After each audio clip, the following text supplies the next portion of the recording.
Okay, so as promised to my clients, and I'll probably send this out to my Qigong class and some family members also. We've been talking recently about the posterior kinematic chain that runs through the body, all the way from the sole of the foot, all the way up through the heel Achilles, up to obviously the popliteal space, the back of the knee, all the way up to the ischial tuberosity, the bone of the bum, travelling up through the pelvis and all the way up to basically the spine or the top of the head.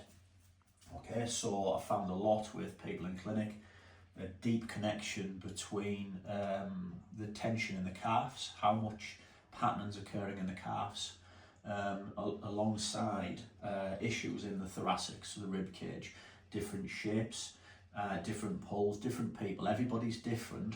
So what you'd find is in your calves, one calf would be tighter than the other calf in different places. Different people have different restrictions, and also you'll see with quite a number of people what you may see is deformation in the feet. So you get hallux valgus, which is seen as a bunion.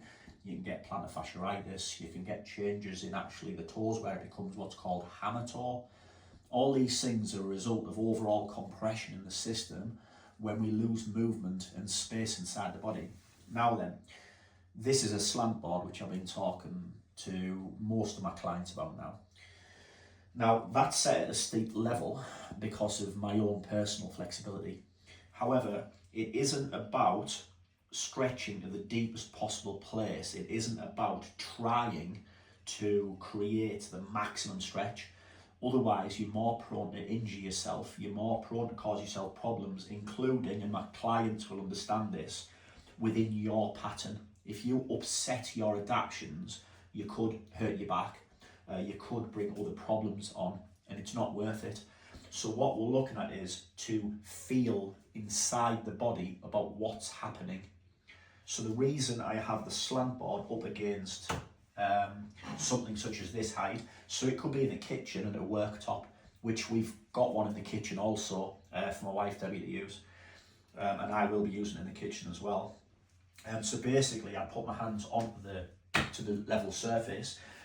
Obviously this is up against this, so you shouldn't really be having any problems with things sliding away from you.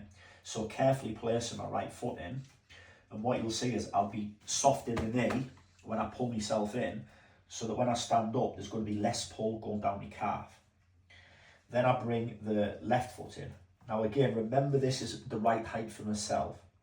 So what I'm going to do is, before I go putting you can see as I try to put my left heel down, the system, so my pelvis is kicked over to one side because this leg's straight, so this leg doesn't want to straighten so easily because it is still a stretch for me. Okay, so what I'm going to do is lift up the right heel. So now you can see I'm on the balls of my feet, and I can sort of start to move the pelvis and centralize myself.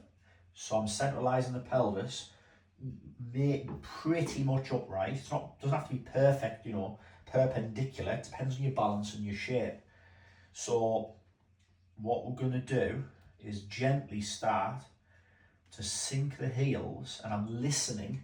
So again, probably more my Qigong students will understand the term interoception. I'm listening internally to what's happening, and I'm going to just lower my hands a little bit as I can feel it starting to rise into the lower back, and I'm feeling it rise up to the left hand side of my upper thoracic, just about where my cervical spine, so my neck meets. So this is where I have my own personal issues up here. So as I'm sinking down, I can feel it stretch up the calves, and I can feel the calves open up, and now I can feel the lumbar spine opening up more. But I'm being gentle, and what doesn't matter is touching my calves down. It doesn't matter to touch them down. That's more of a measurement that's external to what I'm feeling inside. So what I'm going to do is sink gently, and you'll see me start to push my lumbar spine out, because what I'm doing is I'm moving my pelvis where I can feel my own restrictions, where I've got back injury problems, and I'm going to take a breath, and I'm going to lift up the top of my spine,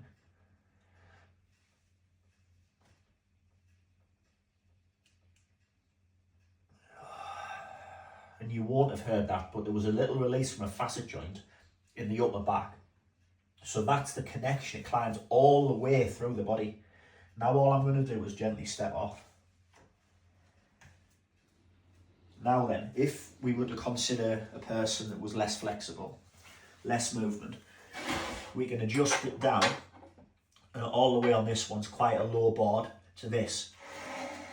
Now then, there are people who come to me in clinic who can step on this, and even then they feel it's quite uncomfortable.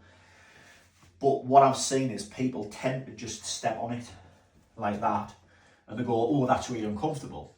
So that's my point. Don't just step, feel your way onto it. Put your hands here, feel your way, ball of the foot, keep the heel off if necessary. Or if you're going on one leg, that's fine, again, like I was with a soft knee. But as you bring the other one in, that's when you would lift the heel. And then you'd be in the same position as I was, just with a less acute angle. And it's the same thing. It's about listening internally to what's happening inside, rather than trying to measure the distance that you're dropping.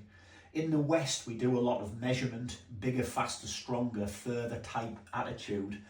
Whereas what I'm asking more people to do is listen inside, which isn't about measurement, it's about what can you feel. If we measure things, we're more likely to injure. If we go by feel, we're less likely, as long as we're not pushing ourselves. It's not about the amount of pain you're generating, it's about feeling the tissue yield. So when you're in a position where you say, right, I've got a stretch on, you could literally just hold yourself and breathe into it. Again, more practiced with this with my Qigong class. Breathe in, release, let go, let the body yield, and as you feel it soften, then come away. And what you're going to do is the next movement, which I'll do a separate video for, and there's about 3 movements in total, potentially 4, if I show you what I would say was an assisted squat, which is another useful movement. But all in all, I would say 3 repetitions maybe in one go. You could do it a couple of times a day. But any time you feel like it could strain or you feel sore from doing it, wait until the soreness eases. That could also be seen as what's called DOMS, delayed onset muscle soreness, which you can get from stretching. If you're not used to doing stuff, it can take time for your body to adapt, but the rewards are always worth it.